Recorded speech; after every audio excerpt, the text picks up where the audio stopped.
नमस्ते।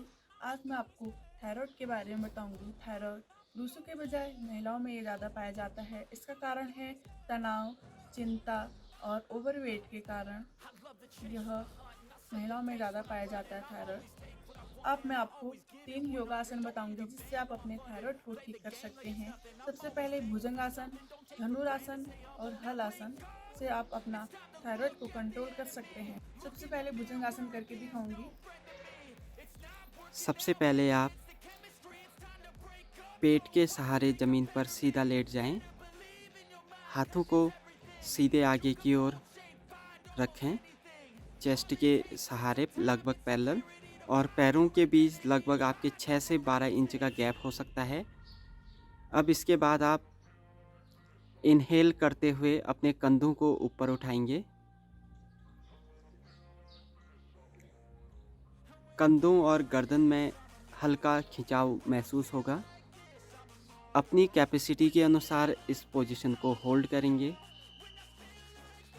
और फिर धीरे धीरे सांस छोड़ते हुए वापस नॉर्मल पोजीशन में आ जाएंगे। अब मैं आपको भुजंगासन करने के फ़ायदे बताता हूँ। भुजंगासन करने से आपके गर्दन का दर्द, कंधों का दर्द सही होता है और पेट की चर्बी कम होती है। इसके साथ साथ भुजंगासन करने से थायराइड ग्लैंड सक्रिय होते हैं और थायराइड रोग से लाभदायक होता है। भुजंगासन किसको नहीं करना चाहिए और भुजंगासन करने में क्या सावधानियां बरतनी चाहिए? जिसको हार्निया, अल्सर या फिर बैक इंजरी होने की संभावना है या बैक इंजरी है तो वो भुजंगासन करने से बचें। प्रेगनेंसी के दौरान भुजंगासन नहीं करना चाहिए। स्लिप डिस्क, साइटिका और हाई ब्लड प्रेशर वालों को डॉक्टर के परमिशन के बाद ही भुजंगासन लगाना चाहिए। अब आप भुजंगासन का सेकंड पोज करेंगे। इसमें आप अपने दोनों हाथों को चिन के नीचे एक के ऊपर एक सटाकर रखेंगे। सेम भुजंग आसन वाली पोज बनाएंगे। पैरों के बीच लगभग 6 से 12 इंच का गैप होगा। भुजंग आसन में आप कोहनी फोल्ड कर सकते हैं, लेकिन इस आसन में आपको कोहनी फोल्ड नहीं करनी है ताकि आपके कंधे में स्ट्रेस ज़्यादा आए। डीप इनहेल और अपनी अपनी कैपेसिटी के अनुसार आप होल्ड करेंगे। कुछ सेकंड होल्ड करने के बाद आप एक्सहेल करते हुए वापस नॉर्मल पोजीशन में आ जाएंगे। इस योगाभ्यास के बाद अगर आपको थकान महसूस होती है तो आप बालासन में आके रिलैक्स कर सकते हैं।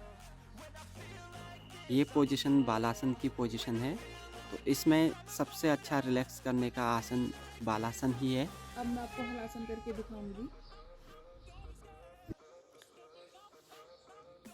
हलासन लगाने के लिए आपको सबसे पहले पीठ के बल गर्दन को सीधे आसमान की ओर करते हुए और अपने दोनों हाथों को अपने शरीर से सटाते हुए आपकी हथेली ज़मीन के सहारे होगी और पैर सीधे आगे की ओर खींचे हुए तने हुए होंगे। तो इस पोजीशन में आपको सबसे पहले लेटना है। इसके बाद आप अपने दोनों पैरों को पहले 30 डिग्री तक उठाएंगे, इसके बाद 60 डिग्री और इसके बाद 90 डिग्री तक आप अपने पैरों को उठाएंगे। बिगिनर्स सबसे पहले 90 डिग्री पर ही होल्ड करने की प्रैक्टिस करेंगे।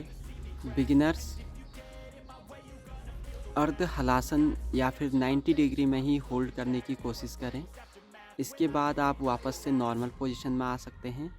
लेकिन जिसको हलासन लगाते हुए काफ़ी समय हो गया है वो 90 डिग्री में होल्ड करने के बाद पूर्ण हलासन लगा सकते हैं। पहले 30 डिग्री, 60 डिग्री और 90 डिग्री पर होल्ड करने के बाद आप अपने पैरों को सिर के पार मैट के सहारे टो टच करेंगे। ये आपको पोजीशन पूर्ण हलासन की पोजीशन दिख रही होगी। जिसको पूर्ण हलासन लगाने में थोड़ा सा परेशानी होती है तो वो अपने दोनों हाथों से अपने कमर को पकड़ सकते हैं।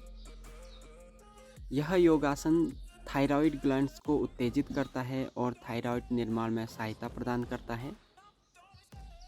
कुछ सेकंड अपनी अपनी कैपेसिटी के अनुसार होल्ड करने के बाद वापस आप नॉर्मल पोजीशन में आ सकते हैं।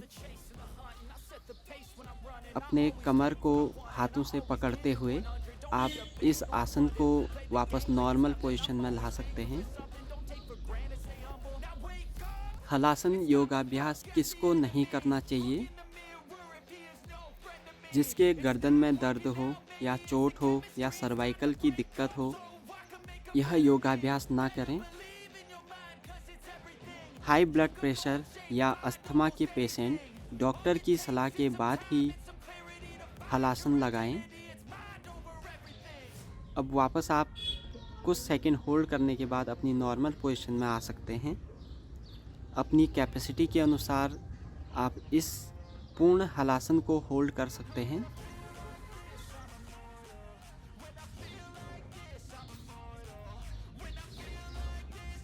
धनुरासन योगाभ्यास करने के लिए सबसे पहले आप अपने पेट के बल लेटेंगे।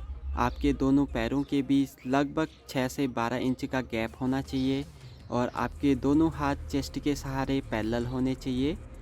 इसके बाद आप इनहेल करते हुए गर्दन को ऊपर उठाएंगे और अपने दोनों पैरों को भी ऊपर उठाएंगे और दोनों हाथों से दोनों पैरों के एंकल होल्ड करेंगे और गर्दन को ऊपर की ओर खींचेंगे। गर्दन में अत्यधिक खिंचाव के कारण आपका थायराइड ग्लैंड एक्टिव होगा और इससे थायराइड निर्माण में आपको सहायता मिलेगी। अपने पेट के सहारे ही आप इस योगाभ्यास को करें, जिससे कि आपका पेट की चर्बी कम हो, पेट की कब्ज़ दूर हो और पेट की गैस कम हो। अपनी अपनी कैपेसिटी के अनुसार योगाभ्यास करने पर आप पुनः नॉर्मल पोजीशन में आ सकते हैं। डीप एक्सेल करते हुए ही आप नॉर्मल पोजीशन में आएं। धनुरासन करने में क्या सावधानियां रखनी चाहिए? जिनका हार्निया या फिर किडनी स्टोन, किडनी की पथरी का ऑपरेशन हुआ है, वो इस आसन को करने से पहले डॉक्टर की सलाह अवश्य ले लें। जिसके गर्दन में दर्द है या कमर में दर्द है या किसी तरीके की चोट है, वो इस आसन को करने से बचें। प्रेगनेंसी के दौरान इस योगाभ्यास को ना करें या फिर माहवारी के दौरान भी आप इस योगाभ्यास को करने से बचें।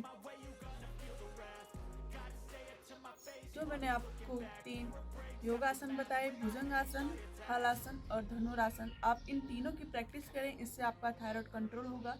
और अब मैं मिलूंगी आपको नेक्स्ट वीडियो के साथ। तब तक के लिए धन्यवाद।